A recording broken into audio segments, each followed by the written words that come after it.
Hello, hello, hello. So, first of all, I just want to say thank you to everybody that still comments on my caregiving journey with my grandma. You have no idea how much just reading the comments of, wow, this video really helped me through today. Wow, I'm going through it right now. And I was able to implement what you just showed with your grandmother. Like, because when I look back, to be honest, when I look back at this TikTok, I'm like, wow, I was really vulnerable. Like I was really putting our business out there. And sometimes I'm like, should I just delete the page? Like, what do I even have the page up for anymore? But when I read those comments, I'm like, this is why I did it. Like, it's to help people who are currently on the journey. But I also want to talk about, I think I'm going to really start talking about more of this topic on my TikTok, which is dementia prevention. And so I just posted that article about how people younger are becoming more at risk, or if you're pre-diabetic as a younger person, and how you're more at risk. And we just have to do what we have to do to get in front of that. And it's so easy and preventable, right? Like just making sure to stay away from the processed food, making sure to keep the stress levels low, making sure to get the correct amount of sleep, making sure to eat your fruits and vegetables consistently, making sure to have green juices and things like that on a consistent basis, making sure to be around community and love and light, and just doing what you have to do to like enhance your life, right? So like one thing I can say is that looking back, my grandmother, when she retired, she completely was not being stimulated. She ate whatever she wanted. She did not work out. Obviously, she retired at 65. She was a smoker for many years, like in her teens, 20s, and 30s. She smoked cigarettes. She ate a lot of top ramen. She drank beer every day. And I just think that, again, we didn't have this knowledge, all the knowledge that we have now about prevention, but it can be prevented. Like there's a lot of things that I feel like, I'm like, wow, if I just knew this, like, when I was a kid, I would have took the beer out of my grandma's hand. But again, you can have things in moderation, and, because there's people that live till they're 111, literally, that have a glass of wine and things like that. But moderation is like once a month, once every other month, once a quarter, right? For having this abundance of processed food and drinking and candy and cakes. And so, I'm going to be answering a lot of questions and doing more videos like this. I want to say thank you, but this page is probably going to turn more into more of a prevention. And I also may talk about some tactics, also know that I've had time to reflect back on things that I did really well, but things that I could have did a lot better too. So definitely stay tuned, and thank you so much for...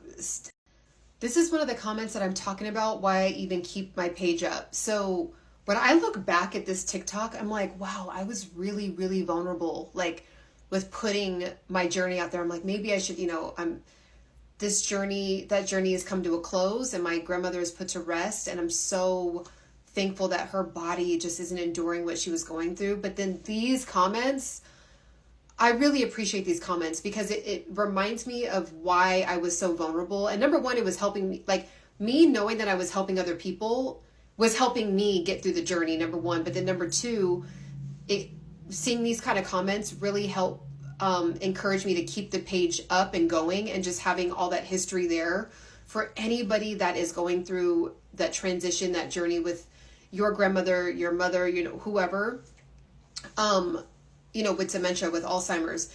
But I also really want to encourage people to really do a lot of research into prevention. So if you're going through this journey as someone that has a loved one that has dementia, it's time to get your health together too, because you don't want to then end up down the same road when you're at that stage. And if you see my experience here on TikTok and on Instagram, there is so much evidence that dementia could never even come to fruition with a healthy, balanced lifestyle of nutrition and staying stimulated and activities, right?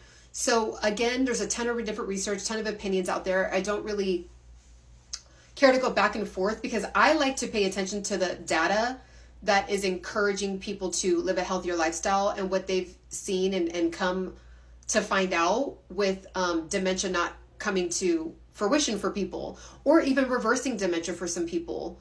You can just Google it. If you type in how to reverse dementia, or evidence that dementia has been reversed, or people that have reversed their dementia when they're catching it really early, in the super, super early stages. And you don't even have to get to that stage, right? So I think, number one, thank you so much for commenting and letting me know. That definitely gives me a reassurance that me being so vulnerable needed to be there, so that way people forever and ever can see this and just say, okay, boom, someone else is going through it, I know I can get through it too. But you as a caregiver, please make sure you are also taking care of yourself, because unfortunately, there has been evidence that have shown that when caregivers specifically take care of other people with dementia, they're at a risk of getting dementia at a higher rate than people that are caregivers for other things. Okay, so because it's so stressful. So this is your kick. This is your bump to make sure to get on top of your health. Immediately start taking your... So my grandmother, she did pass away 100% from dementia. So there was nothing underlying. She had, no cancer or like no blood disorder or, anything like that. It was her dementia decline. So she specifically had, there's 90 different kinds of dementias out there, by the way. Over 90. And I think that they're discovering more.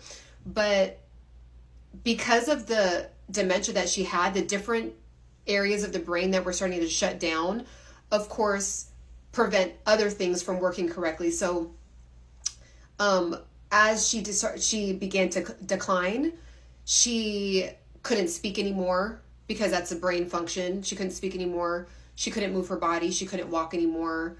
And then because of her brain shutting down, then it was shutting down her lungs and, preventing her from being able to breathe and eat correctly and things like that. She did end up going blind. I believe that our hospice nurse said she went blind like 3 or 4 months before. So even though her eyeballs were open, like he would do the pen and he's like, yeah, see how, like he did something where she wasn't following the pen at all. And so he was like, yeah, her vision is actually gone. But she couldn't speak and tell us like, hey, I can't see anymore. So her speech left like 1.5 years before she passed. And then, so I'm like, oh my God, how long has she not been able to see? And we don't even realize, because she would still look around, and then she would kind of look through us a little bit. But she had cataracts when she was younger. By the way, all my research, I've also learned that if you have cataracts, you have a higher risk of dementia. So you got to get on top of your health. You're staying away from processed food, making sure to have green juices and staying away from sugar and becoming very active in your lifestyle and reducing your stress and getting your sleep back on track. And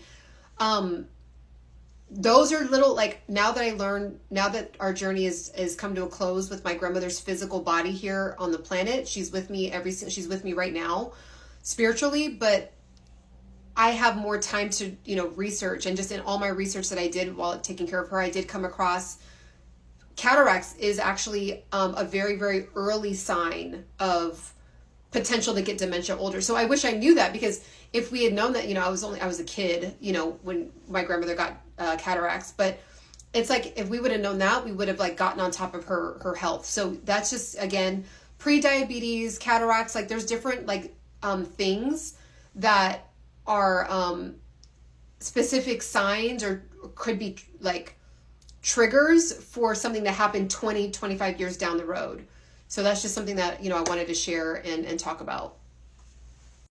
So this is another example and reason why hospice is so great. So sometimes my grandmother will get kind of like phlegmy a little bit, and just kind of have like some drainage happening, especially with the colder season coming upon us.